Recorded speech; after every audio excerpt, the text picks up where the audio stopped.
So for more insight, we now welcome Eric Mandel, founder and director at the Middle East Political Information Network and senior editor for security at the Jerusalem Report. He joins us live from New York. Thank you so much for your time.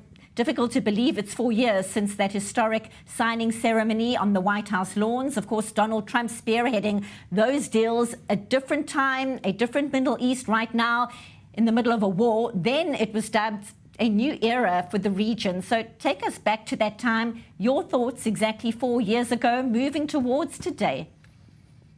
So what really should have happened as a consequence of that, there should have been a Nobel Peace Prize.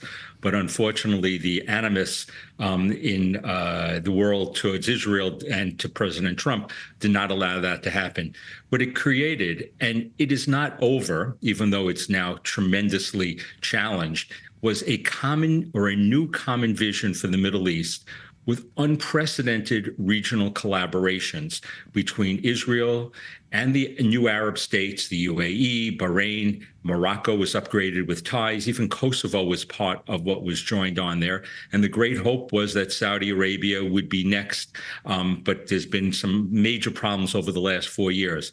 But again, I think we need to look at this not just over 4 years, which is through Western eyes. Let's look at this through Middle East eyes. This is just the beginning.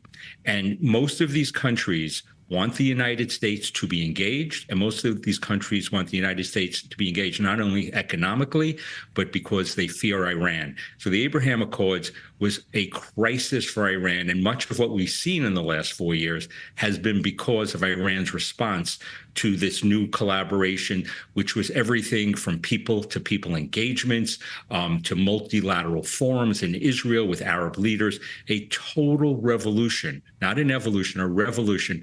And it is a little bit on hold now, but there really is the possibilities if shepherded well by the next American administration. Well, we wait to see exactly what that next administration, of course, looks like. Interesting comments from the UAE over the weekend saying it will not play any role in the day after the ongoing war in the Gaza Strip unless a Palestinian state is established. That's according to Foreign Minister Abdullah bin Zayed. He was speaking on Saturday. What do you make of comments like that from the UAE at this juncture? There's been so much criticism of the lack of plan for the day after from Israel at this juncture. Well, I don't know if I would hold anyone's word right now to being part of a day after plan.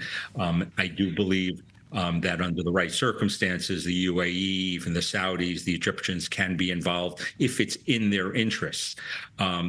Listen, the Palestinians, the Palestinian issue, when I was in the region before the accords were signed and after, the Palestinian issue was not a primary issue. They were tired of the Palestinian issue and they wanted to advance their interests. But they turned out to be surprised by the street, if you will, their reaction to October 7th and the strength that that has had. I spoke to some of my Saudi colleagues and they told me they were very surprised. They shouldn't have been surprised because they still had been so much anti-Israelism that has been throughout the Middle East, and for that matter, some basic anti-Semitism. It had been changing in Saudi Arabia. I saw it in the UAE, Abu Dhabi, in Dubai, in Bahrain, but the people were not totally on board with their those monarchies of where they were. So I believe that people are posturing now, and they really want to see where the United States comes out here.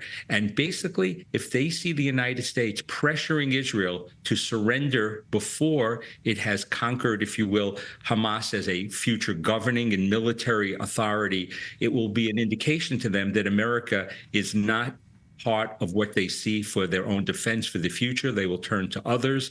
And so how this multi-dimensional world of the Middle East, what the answer is you need American leadership and bringing Israel in with these countries as a barrier, a wall against Iran, which is their greatest fear.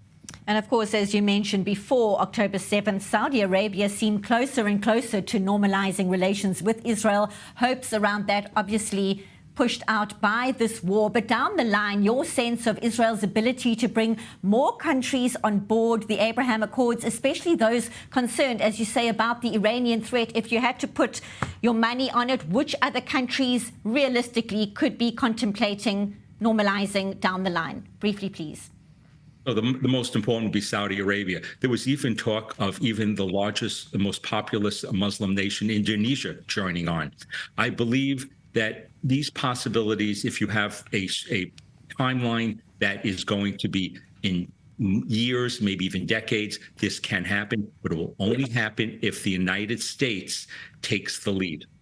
Eric Mandel, founder and director at the Middle East Political Information Network, live from New York. Thank you as always for your insights. Appreciate you being on The Rundown.